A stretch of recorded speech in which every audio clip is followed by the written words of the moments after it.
Turn struggle into hope, raising kids with ADHD and autism. We dive into this topic next on the podcast. Hi, everyone. It's Natalie. Last week, I talked with parenting expert Penny Williams to discuss the challenges of parenting when things just don't go as planned. And it seems like that happens often. Our conversation was so good, I had to split it into two parts. Penny helps families who have children with ADHD and autism. And today, we're talking about the importance of setting boundaries around technology and holding children accountable for their actions while also allowing for some unstructured fun time. We also talk about compromises and nurturing kids' interests outside of technology. Penny emphasizes the need to remain patient and persistent in encouraging kids to try new things and explore their passions, even if that takes time. I encourage you to go back, listen to the first part. I'll be sure and put that in the show notes before we get started today. So a little bit about Penny. She's an award-winning author, journalist, and parent of a son with ADHD and autism. She also is the founder of the Parenting ADHD and Autism Academy. As we get started, I want to encourage you to hit the subscribe button so you won't miss a single episode of the podcast. And please share this with someone who can use a dose of inspiration and information. Sit back, relax, and join us for an informative conversation today.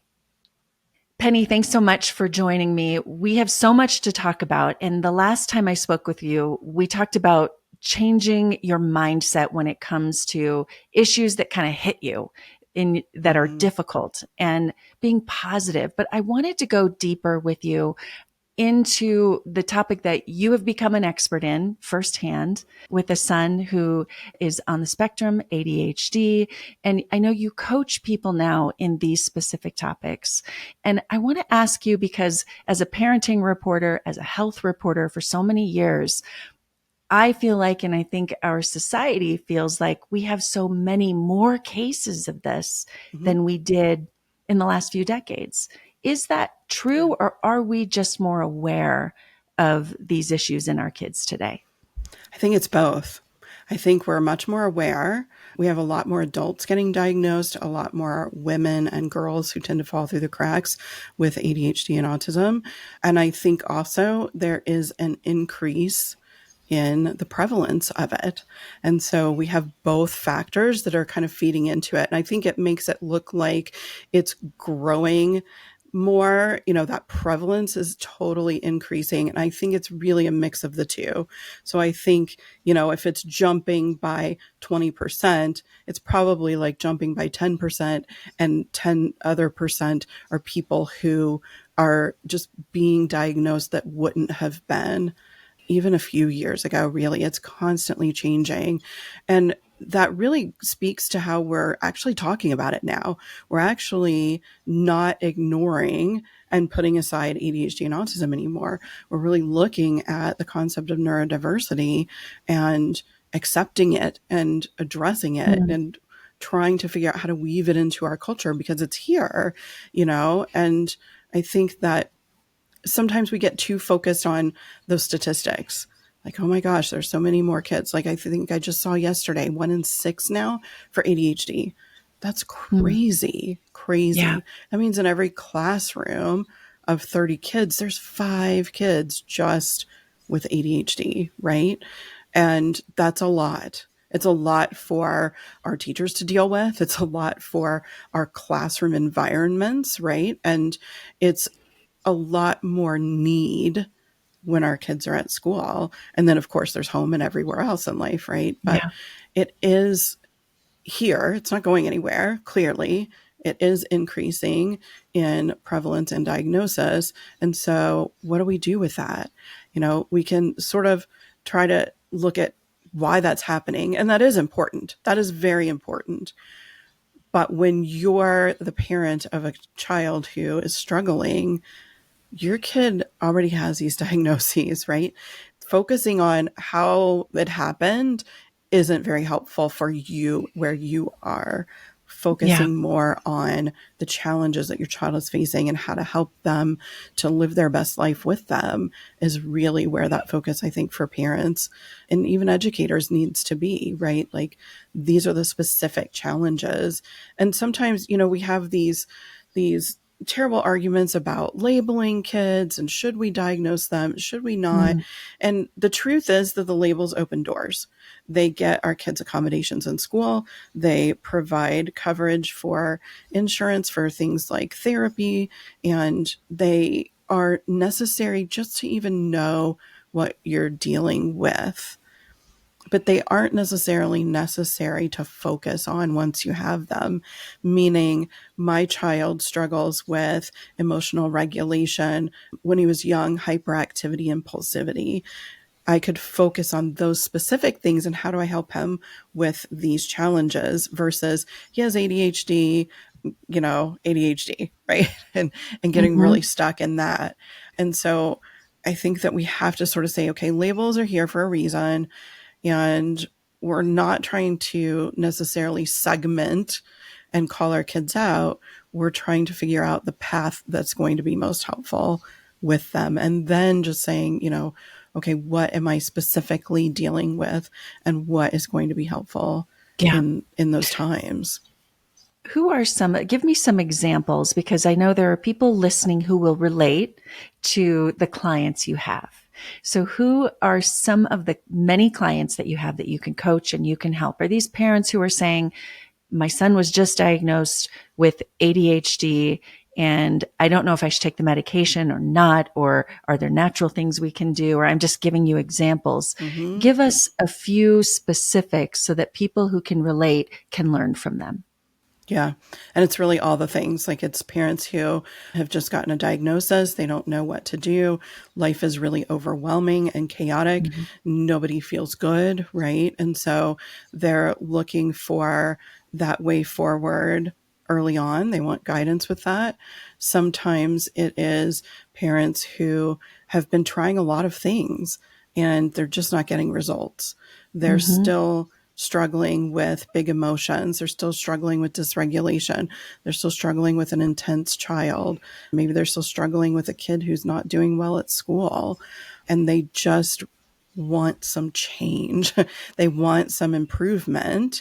And they're trying really hard, which is where I was the first couple of years because I didn't know what to do. I didn't Mm-hmm. have that guidance. And so I was just trying things and they weren't working. I was trying things and they weren't working. And Yeah. it was so hard, right? It's so hard to be in that place where you're giving everything to help your Well, kid sometimes and it's it's just not not helpful. knowing what questions to ask. Like, you're Yeah. so What overwhelmed. to It's like, focus on. I don't know what to ask the doctor, or I don't know what Mm-hmm. to advise the teachers because you're just so overwhelmed. Can you talk a little bit about developments more recent that people might not know because they're overwhelmed, and Mm-hmm. developments in ADHD, ADD, autism? Give us some of the recent things that are helping or advice that you might give, because it feels as if we're seeing progress, at least in the medical world, in the holistic world, in the teaching space. Give us some updates and things that might help people. Yeah, what I am most excited about in this community is the shift to the neurobehavioral model, really looking at the autonomic nervous system and the brain and what is going on in our kids' bodies and minds that is creating and controlling their behavior. Because this is where we get to that really, really deep understanding of what's going on with our kids. And then that creates the clarity for how to help. And so we're talking about recognizing when kids are dysregulated. We often talk about fight, flight, or freeze. Mm-hmm. Those are different states of their nervous system. That is their body reacting to something in their environment, sensory, a lagging skill, an unmet need, not feeling seen, heard, or understood. These are all things that can be sort of triggering that nervous system. And often in our kids who are neurodivergent, adults as well, they have a much more sensitive system. they're more easily triggered into those dysregulated states. And so now we're focusing a lot on, okay, I see that my kid is activated. Their, nervous system is activated. They're dysregulated. They're not really in control of this now. That is a signal. Now their body is acting on instinct. They have not planned and gone forward with intention. So say my child yells at me, I hate you, you never loved me, which my kid did in the grocery store many times when he was little, and it was painful, right? Because he couldn't have 3 boxes of sugary cereal, right? Because he just didn't have the coping skills. And I wish I had known then that, and I knew it wasn't him. It was very out of character, right? I knew that wasn't really him. But I didn't recognize yet that that was actually his nervous system trying to take control of a situation he didn't have control over. It wasn't him going, wow, I wonder if I can really hurt my mom's feelings and embarrass her in the grocery store right now. I think I'm going to try that. That's not happening, right? And that clarity of intention and the biology behind those challenges that we're dealing with is huge, I think. And it was definitely a turning point for me, understanding that my kid didn't have control over some of that stuff, or that it was happening because he was developmentally delayed. A big shift for me was knowing that kids with ADHD or autism, developmental disabilities in general, they're 2 to 3 years behind their peers in different aspects. My son, who is 20, as far as planning an organization, he's probably at, age 3, maybe. He's years and years behind because his brain just isn't wired for organization. And so it's very asynchronous, which really confuses people, right? My kid does really well at this one thing. He's totally advanced here, but oh my gosh, why are we so far behind here? And then we start trying to figure that out and we label it. We make assumptions. Oh, he's lazy. He's disrespectful. He's the world rude. makes assumptions. And that can be really harmful and difficult for you as a mom. Yeah. And for the young person or even the adult who feels shamed because they're not organized. Yeah. We're talking about sometimes, my kid can't get ready in the morning and we're yelling at each other and, my kid won't go to bed when I ask them to, or we're really struggling in school. Sometimes I'm having such a hard time just coping with this. I just really need help. I had a conversation with a mom yesterday. I just really need your experience on how to cope with this specific challenge that we're having. And that can be such a relief just to talk to somebody who has gone through what you're going through and validates that it's really, really hard, but that also you can get through it. That's so valuable on its own. I want to take a minute to tell you about one of the ways I keep my family healthy. I've been a customer of Seeking Health for several years, and I'm constantly amazed by the positive impact their products have had on overall health and well-being. From the very beginning, the team at Seeking Health has been dedicated to helping me build a strong foundation for my health through their focus on optimizing digestion, reducing environmental exposures, and nourishing my body with pure, high-quality supplements. They've provided me with the tools and the knowledge I need to support my body's natural healing systems, and I have seen significant improvements in my energy, immune function, and overall sense of well-being. A few of my favorites: active magnesium, the glutathione plus, immune intensive, also the electrolytes we put in our water in our family, all great products. And those are just a few. I'm grateful to the team at Seeking Health for their passion for prevention and their consistent commitment to helping with my family's health. If you're looking to take control of your health and build a strong foundation for your well-being, I highly recommend Seeking Health. You can get more information and a discount code by going to natalietysdal.com/favorites. Look for the Seeking Health logo and that discount code. Again, natalietysdal.com/favorites. The link is in the show notes. When you're helping people, are you more so helping parents of children recently diagnosed, or do you have adults come to you and say, I think I have ADD, was never diagnosed, or I think I may be on the spectrum and I don't know how to deal with this myself? Are you doing both?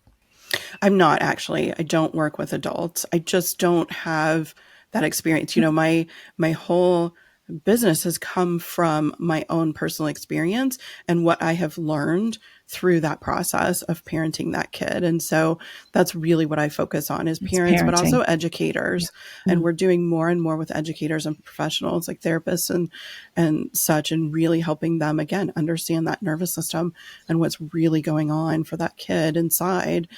But I do also work with parents who've had diagnoses for a long time and are Mm. just finding themselves stuck with a certain issue, or, you know, finally realizing that they've been on this path for 4 or 5 years and nothing's really changing, or, you know, they're doing okay, but they know they could use a little help, like getting to the next level or, you Yeah. know, coping better themselves. Right. And so there's a vast audience there under that parenting and educator umbrella. Like I went and did a presentation for a local boys and girls club. They asked me to come and teach their after school staff about neurodivergence and how to Mm. really be helpful to the kids who are coming into their program every afternoon and are struggling, or, you know, they're struggling, the adults are struggling with their behavior and, Mm. you know, really helping them. And so I think, you know, the path that I'm on right now is really helping people understand behavior. And this is not just for neurodivergent kids. This is all Yeah. kids. You know, it's all kids, it's all adults. We have a really high population in our prison system of neurodivergent individuals or people with mental health issues, right? And we're criminalizing behavior as a culture. And that's a real problem. It's a real problem. And it feeds a lot of that fear for parents as they're raising kids with, especially ADHD tends to be a very common pipeline to prison. And we fear that, right? As a parent, of course, I'm really worried about that. And now I'm stuck in that fear, right? And so there's a lot of, I think, cultural shifts that we really need to make. We need to shift from this crime and punishment mentality to, you know, why is this behavior happening? Why are people going down this path? Because if we help people with the why, they don't necessarily end up on Yeah. that path to begin with. And they certainly don't end up on that path lifelong a lot of times. But Yeah. we've really just we just want to put people away, whether that, and that's true Yeah. like in school too, right? This kid's acting out of my class. I don't want to do. I'm going to put him in the hall. I'm going to send them down to so-and-so's room. I'm going to, you know, and what message are kids getting? It's the same thing like you and I grew up probably being sent to our room when we did something our Yeah. parents were not happy about, right? But what message does that send to a lot of people? I don't want you here. I Your don't love you problem. when you're Yeah. like this. You're a Mm. problem for me, right? That's how kids are feeling when we sort of take that crime and punishment approach of just Yeah. sending them away in one way or another. And, you know, I just want to open people's minds to really recognizing what is going on for someone, understanding that, because that's where we can really affect change. That's where we have influence. I'm hearing you talk a lot about behavior and identifying and then working with the behavior and the parenting. How are we doing on the medical side? Are there medical Mhm. advancements that are helping families? You know, it's really tricky with neurodevelopmental disorders because treatments are very individualized. Mm. So, you know, for instance, with ADHD and medication, we have a lot of stimulant medications. We're coming out with more and more all the time. And they can be wildly helpful, and they can also be very tricky because what medication works for one individual Mhm. may not work for another. And there's actually two types of stimulants. One type or the other works for almost everyone, but not both types. So you're going to have a good reaction to one potentially, but a horrible reaction to the other. Most physicians don't even know that. They have no idea that that's a thing. And so we're coming at the medication aspect not fully educated on it. And it's a real problem in our community, but also, it's such trial and error. And that is so, so hard. And that is very anxiety provoking, right? That brings up a lot of fear in parents, and just medicating our kids because of the real misinformation that's out there about ADHD and ADHD medication. People really fear it. And for a lot of kids, it's life changing. For a lot of adults, it's life changing. It is something that they need to be successful. And that's totally okay. Like we don't shame people who need insulin to live their best life, right? Why do we shame people who need a medication to help their brain and their neurological system with focus and impulsivity, right? To be able to live their best life. It's really tough. And, we have some new advancements with technology with ADHD. So there are programs like Mightier and Endeavor, which are based on video gaming, which our kids tend to love, especially kids who need that stimulation, because video games and anything visual like that is very stimulating. So they're really drawn into it. But it's taking that gaming that they love to engage them. And then the games are created in a way that to be successful in the game, you have to slow down. You have to be more mindful. You have to problem solve. You have to regulate.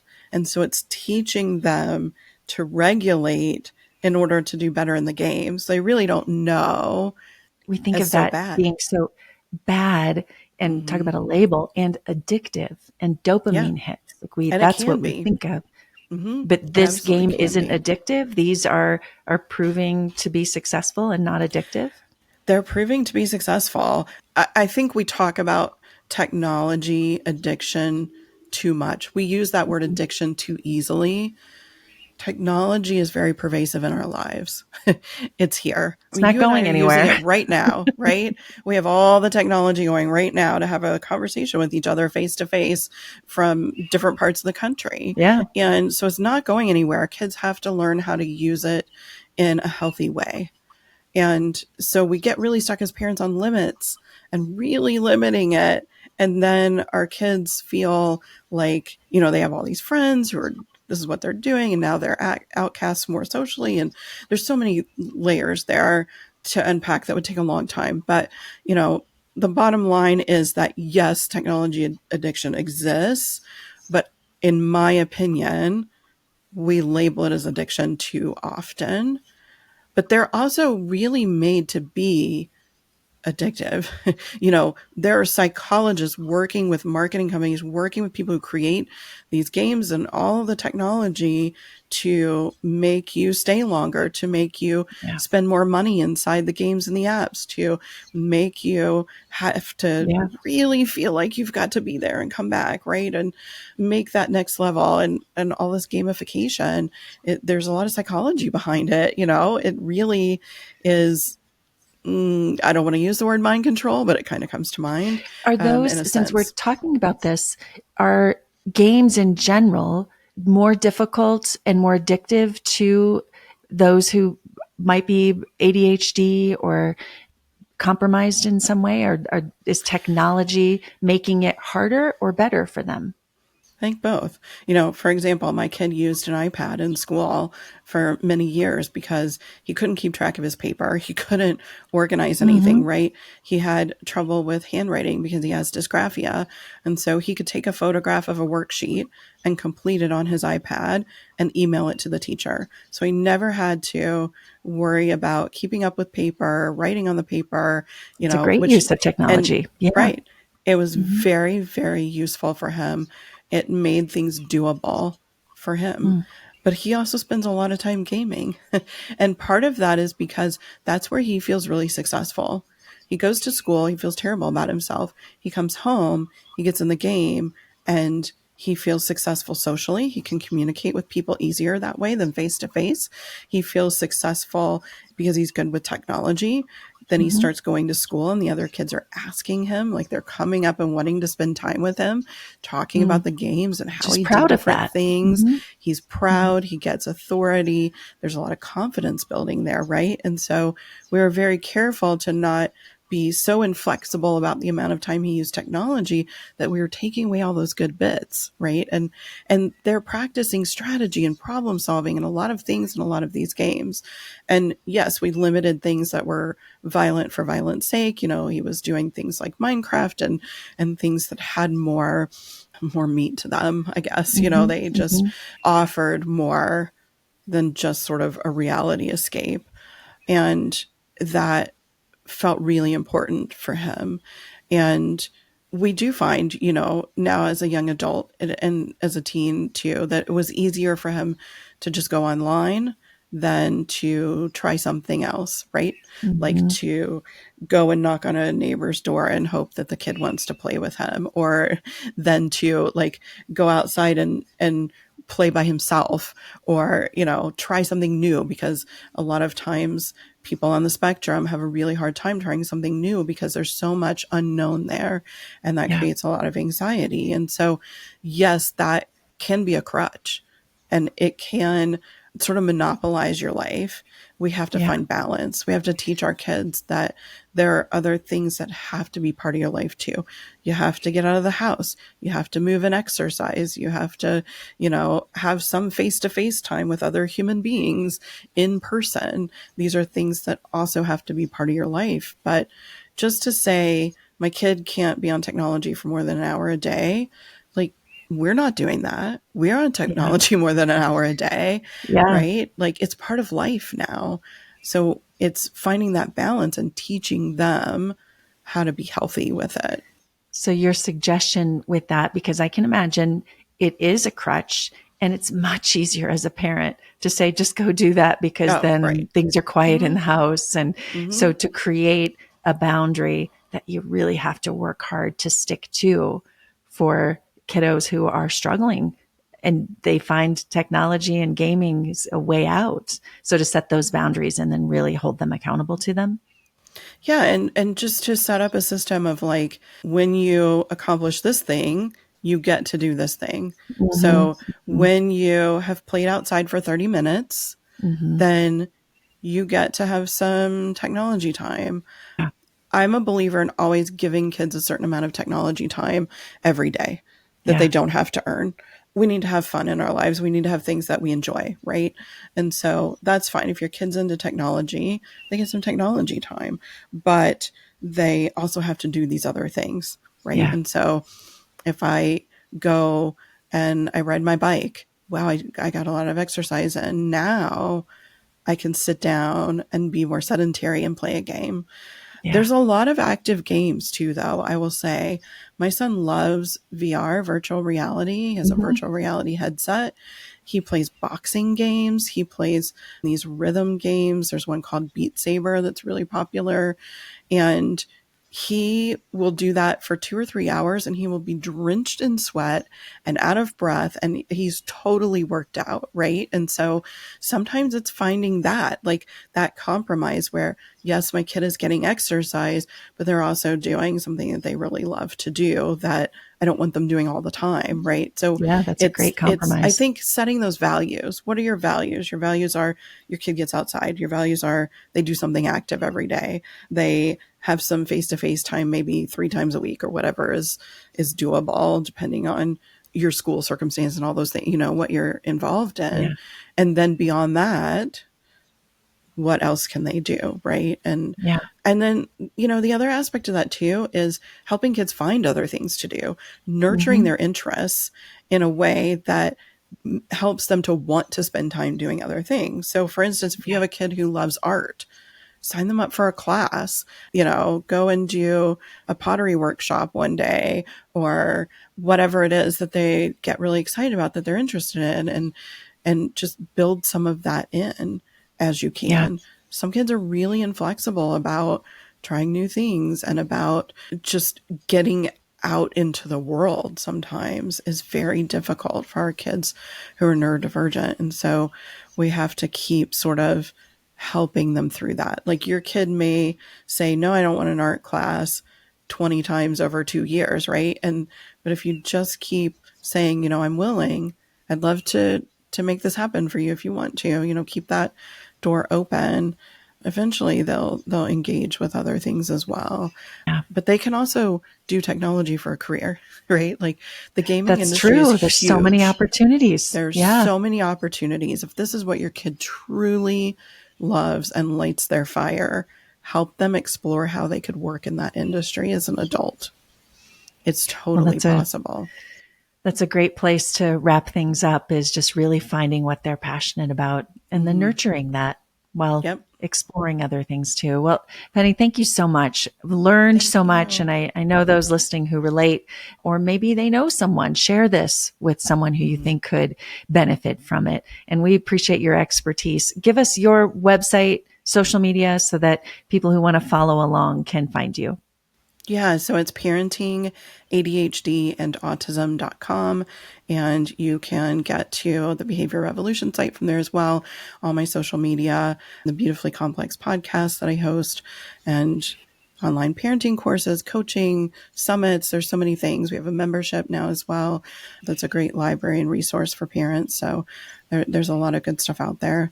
And it's all linked up in one place to make it easy. Super. Thanks again. Great to talk to you today. You too. Thanks so much for having me.